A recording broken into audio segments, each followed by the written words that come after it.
Ngayong gabi ay isa uling propesiya ang ating pag-aaralan at ito'y tumutukoy sa teknolohiya. So, ito pong teknolohiya mga kapatid ay merong parang pinagpipilian, teknolohiya na wala na yung A o kahiya-hiya. At ang ating pinaka-pangunahing talata, kung kayo po'y may Biblia, mas mabuting sundan niyo po ito sa inyong Biblia, ay tumutukoy sa Kawikaan 23 verse 23. Bumili ka ng katotohanan at huwag mong ipagbili, oo, karunungan at turo at pag-unawa. Ang takbuhin po ng ating pag-aaral ay tumutukoy sa walang anumang katapat na halaga ang iniaalok ng Diyos. At ating malalaman kung ano ang kalagayan ngayon ng sanlibutan at kung gaano kayaman ang ating henerasyon. Malalaman din natin kung ano ang sinasabi ng Biblia sa ating kapanahunan at ano ang mga babala at panawagan ng salita ng Diyos tungkol sa atin. Amin po kayong malugod na tinatanggap sa pangalawang gabi ng pag-aaral at ito po ay hanggang petsa 24, tuwing Linggo, Martes at Huwebes. Kaya't ang kasunod na nito ay muli ay sa Linggo. At maaari nyo po ito yung pag-anyaya by sharing the link. At yung pong aming mga bagong kasama na na-sharean po ng link katulad ni na daughter and Mami Claveria. Pwede po kayong mag-chat ng direkta sa akin para po kayong magkaroon ng link. So ang propesiya tungkol sa ating kapanahunan ay ganito. Ngunit ikaw o Daniel, isara mo ang mga salita at tatakan mo ang aklat hanggang sa panahon ng kawakasan. Marami ang tatakbo ng paruot parito at ang kaalaman ay lalago. Isa-isahin muna natin ang mga sinasabi ng Diyos kay Daniel. Una, yung tatakan ay ibig sabihin ay selyuhan. Hindi po yung tatak na branding. Kung ito po sa English ay sealing or pagsiselyo. At hanggang sa panahon ng kawakasan, mabubuksan ang aklat na yaon at makikita ang kahulugan hanggang sa panahon ng kawakasan sapagkat ang kaalaman ng tao ay lalago at makikita natin ang katuparan ng kawakasan sa panahon na ang tao ay lumalago. Ang tanong, kung magkaugnay ang panahon ng kawakasan sa panahon ng paglago ng kaalaman ng tao, ito ba ay ngayon na? At ano yung sinasabing tatakbo ng paruot parito?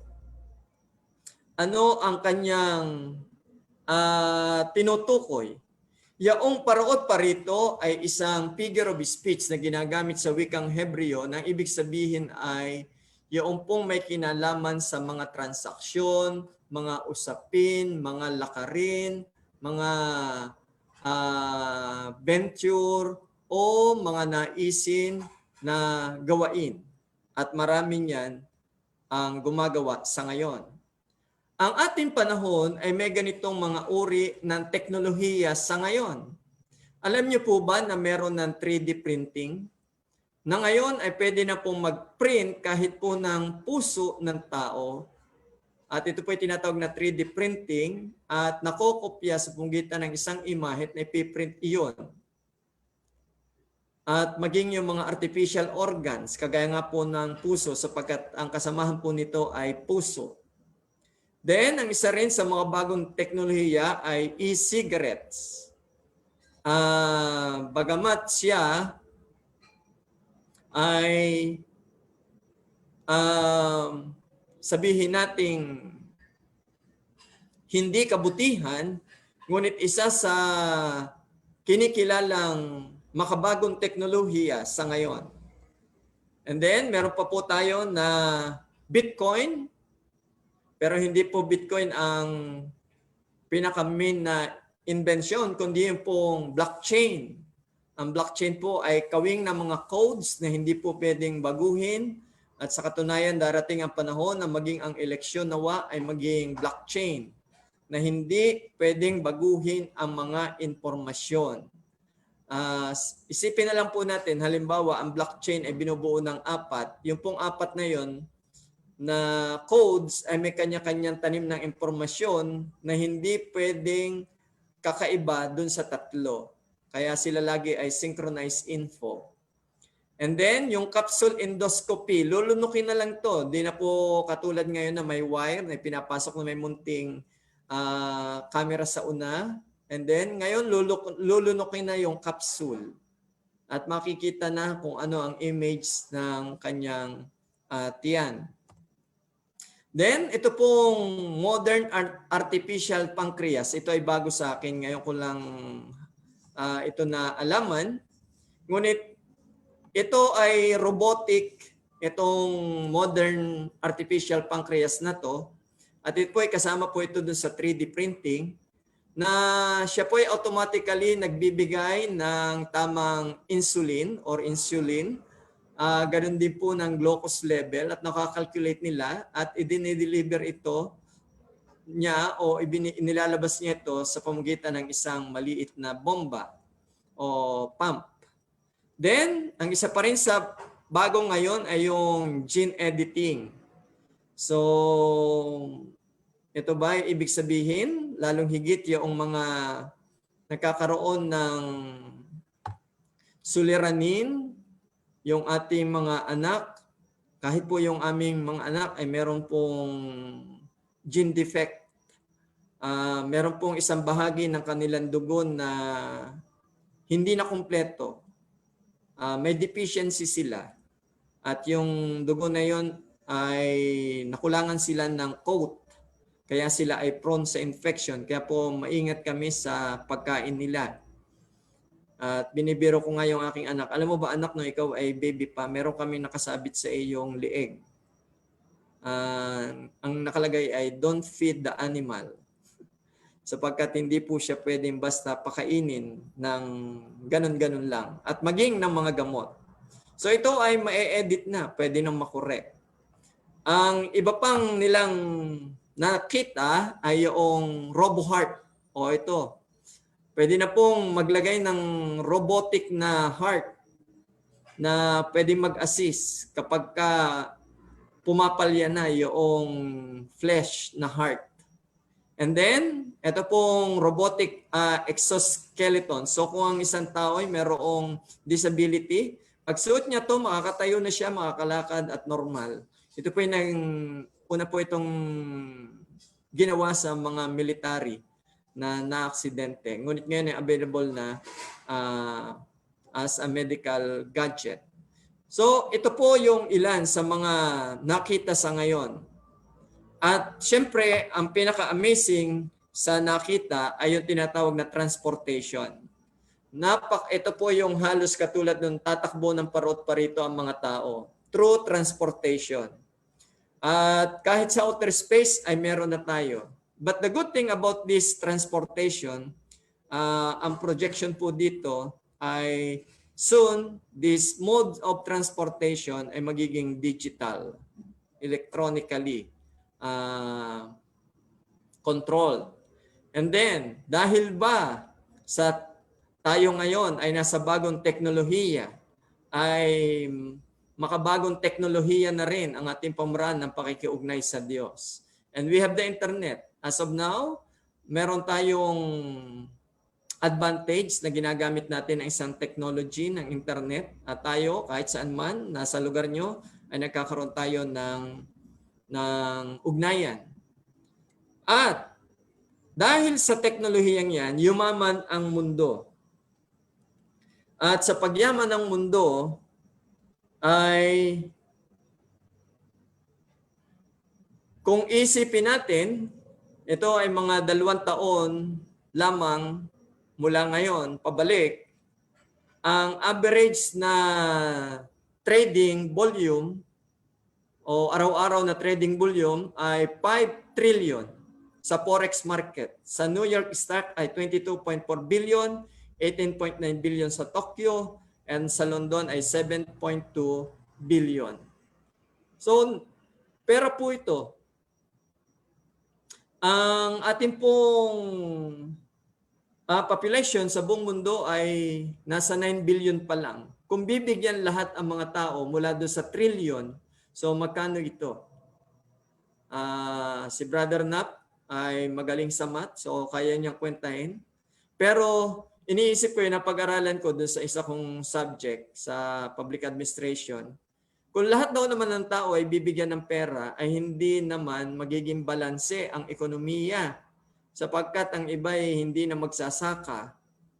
Kaya po kinakailangan po talagang hindi po lahat ay may pera.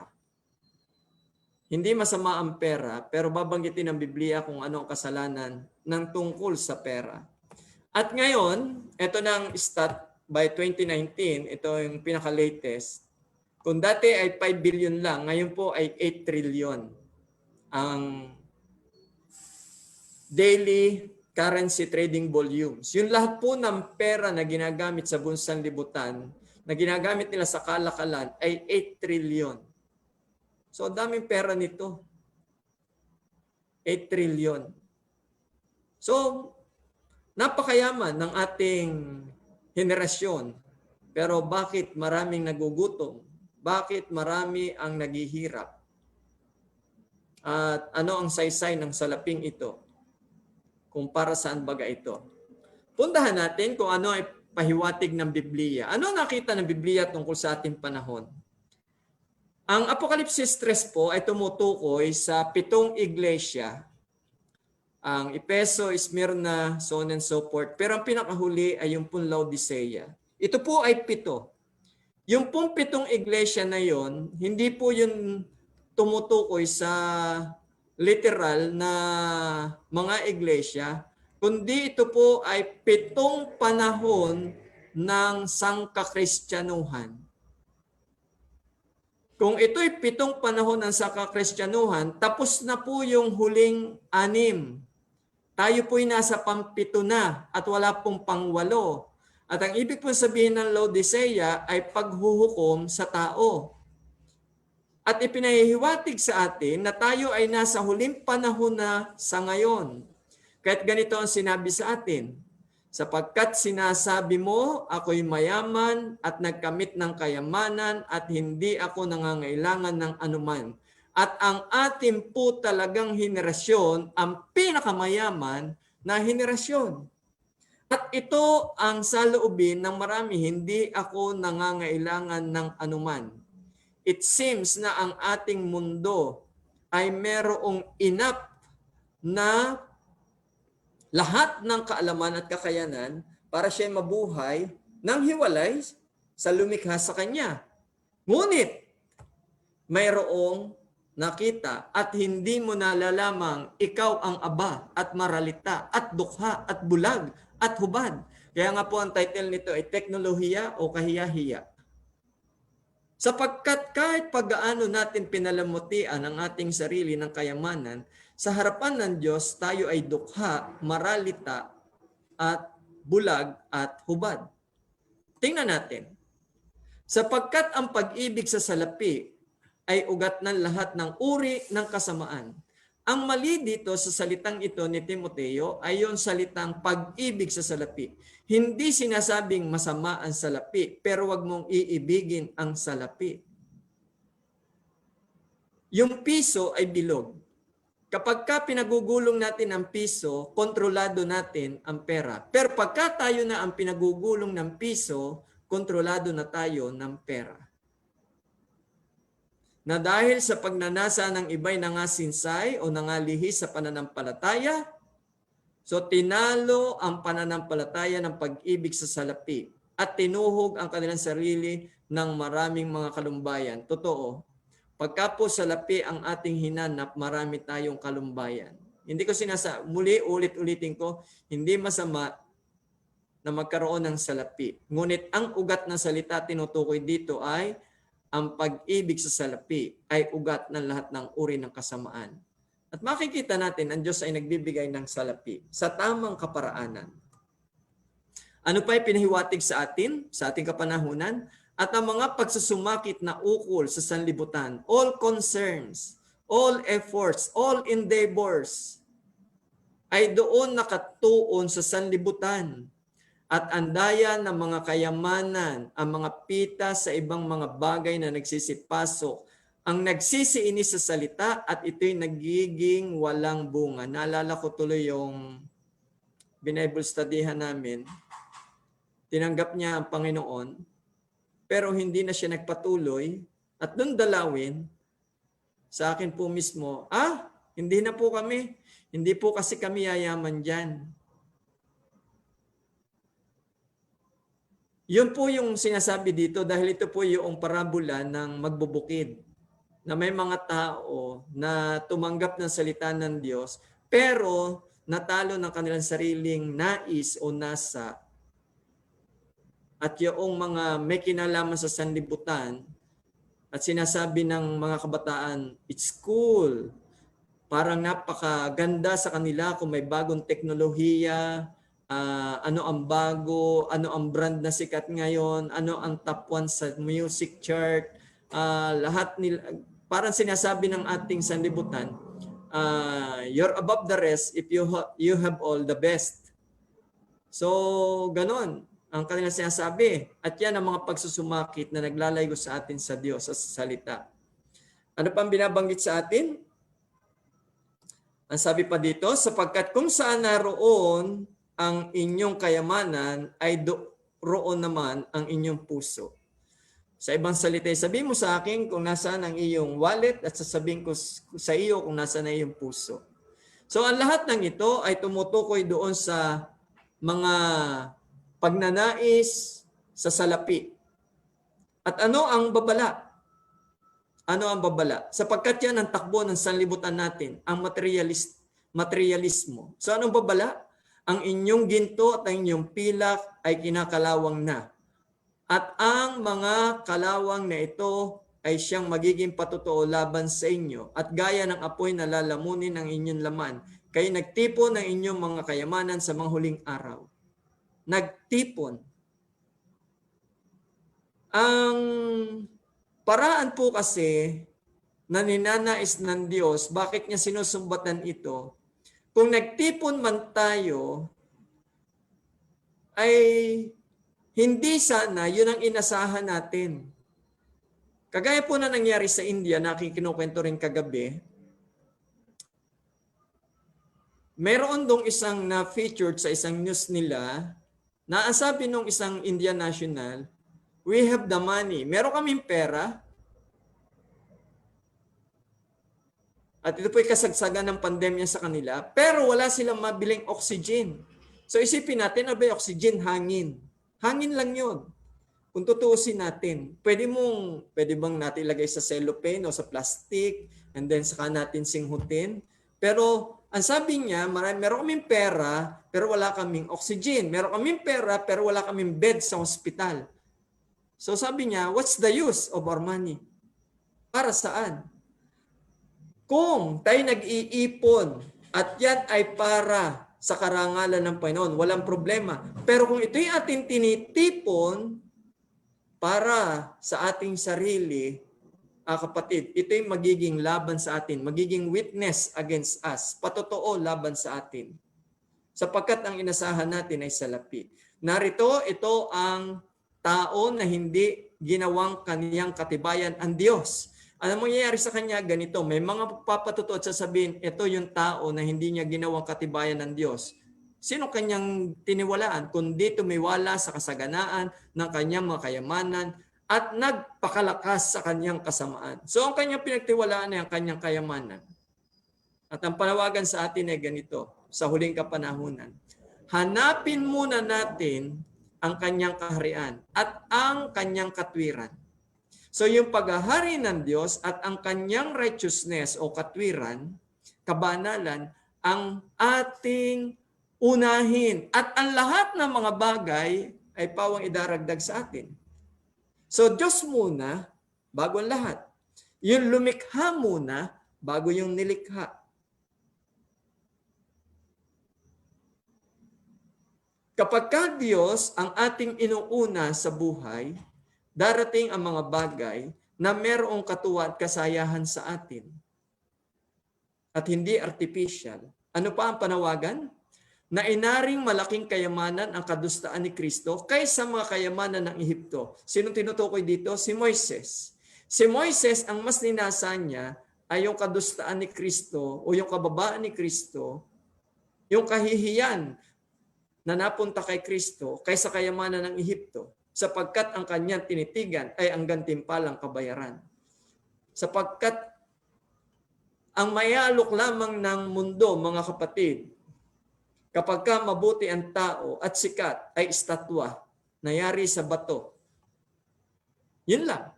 Ngunit ang inialok ng Diyos ay buhay, hindi estatwa.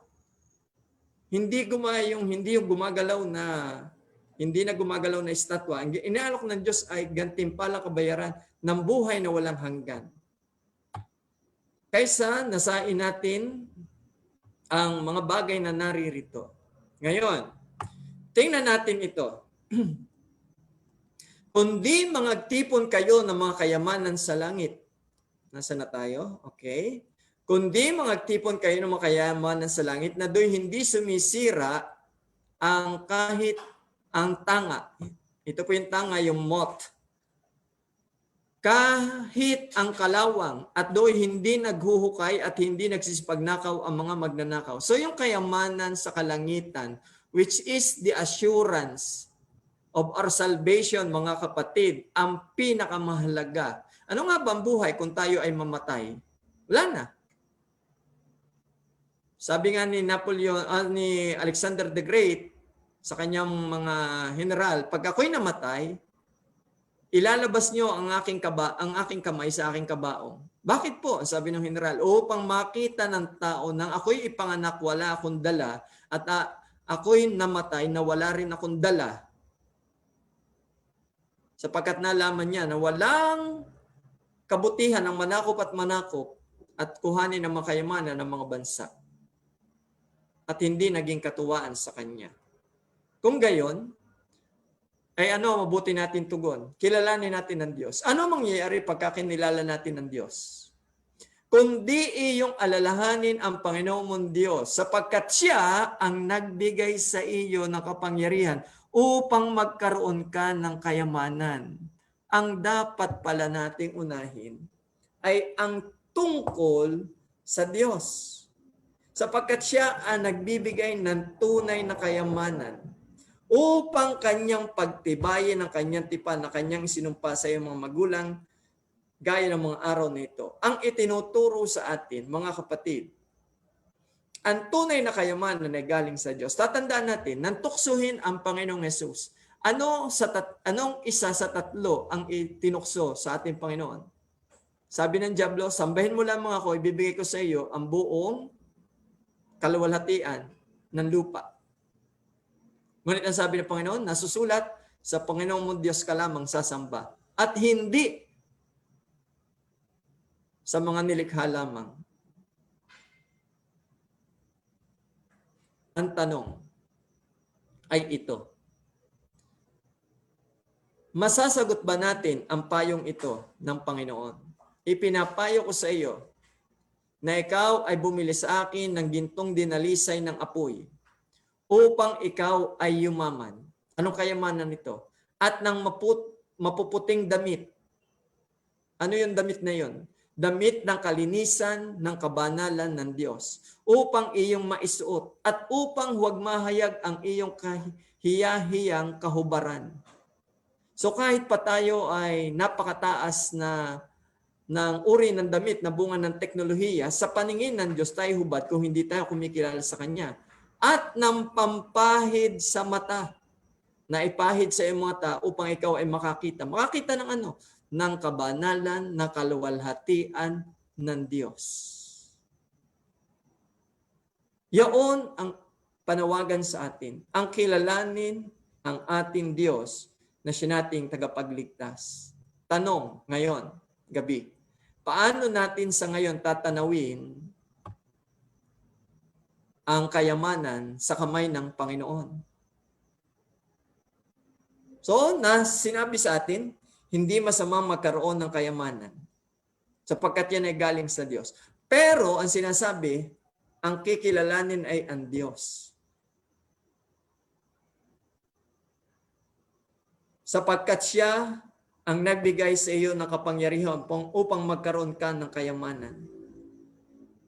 Paano ba nagkakaroon ng kayamanan? Adi yung may mga mabubuting pagpapasya at kaisipan. At saan galing ang mabuting pagpapasya at kaisipan? Sa Diyos. Sa Diyos nang gagaling. May isa pa ditong talata na nais kong inyong ating ng maigi.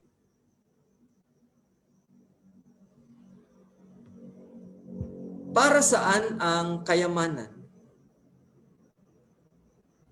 Ang kayamanan, kung titingnan natin sa talatang ito, dapat hanapin muna ninyo ang kanyang kaharian at ang kanyang katwiran at ang lahat ng mga bagay nito ay pawang idaragdag sa inyo. Makikita natin dito na ang kayamanan ay nakaugnay, mga kapatid, kung ito'y gugugulin natin ng ukol sa Diyos.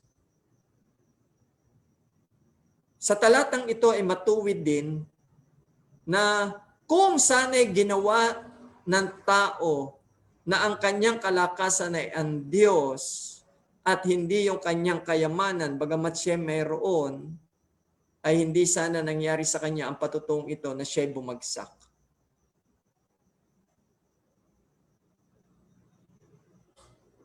Ang babaguhin natin ngayon ay ang pananaw natin sa kayamanan. Una, hindi natin siya titipunin.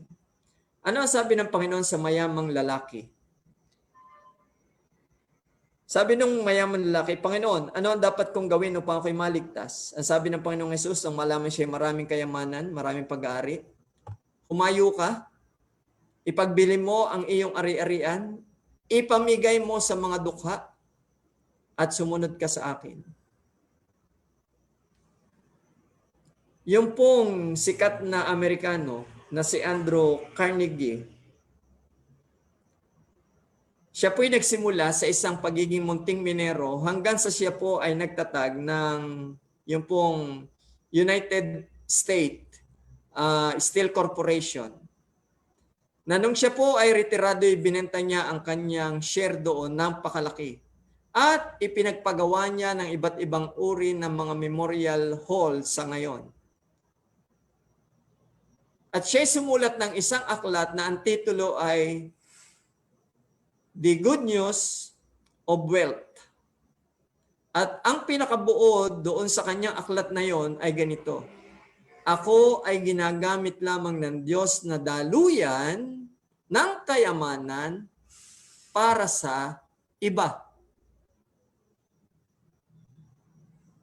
Isipin natin. Ilan ba napakayaman dito sa atin at ilan ang kanilang naibabahagi sana upang mas marami pa ang makinabang.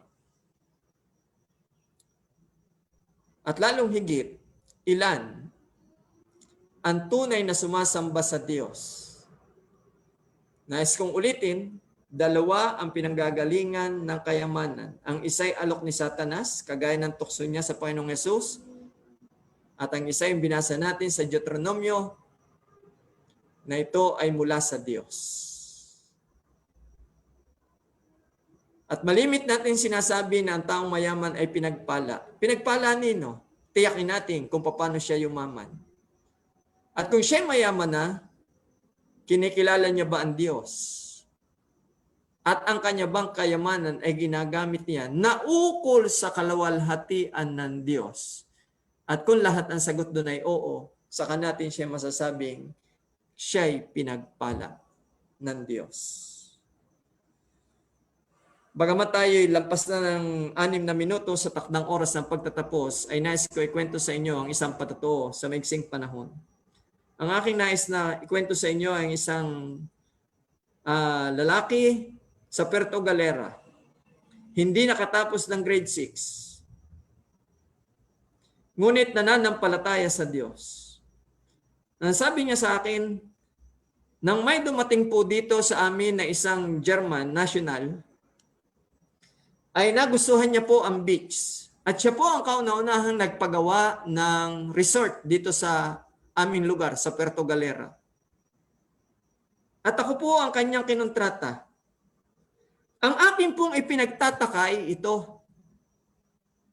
Papaano po kami nagkaunawaan Eh ako po ay hindi po nakatapos ng elementary. Sa katunayan, nakatapos lang ako ng elementary ay nung panahon na nagkaroon ng adult education program at ang aking asawa ang nagtuturo sa akin bumasa. Ngunit kami ay nagkaunawaan. At sumunod pa doon na iba pang foreigner ang kanya na kontrata. At siya ang gumagawa ng mga guest house, ng mga bulwagan dun sa resort na malalaki. At siya ay nagkaroon ng pag-unlad. At siya ay ama ng pananampalataya sa lugar na iyon. Kaya siya ay tinawag na pinagpala.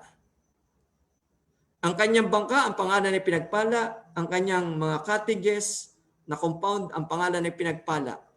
Sapagkat ang sabi niya, hindi ko po yun magagawa kung wala ang Diyos sa akin. Dahil ang una po na mahirap sa akin ay ang pagsasalita ng wikang banyaga. Pero kami po'y nagkaintindihan. Si Jose ay mula sa pagiging alipin, Joseph the Dreamer, ngunit naging pangalawa na pangunahin sa Ehipto nang dahil sa kanyang pagtangkilik sa Diyos at ang kanyang kayamanan ay authentic na galing sa Diyos. Si Job ay ganun din. Si Abraham ay ganun din.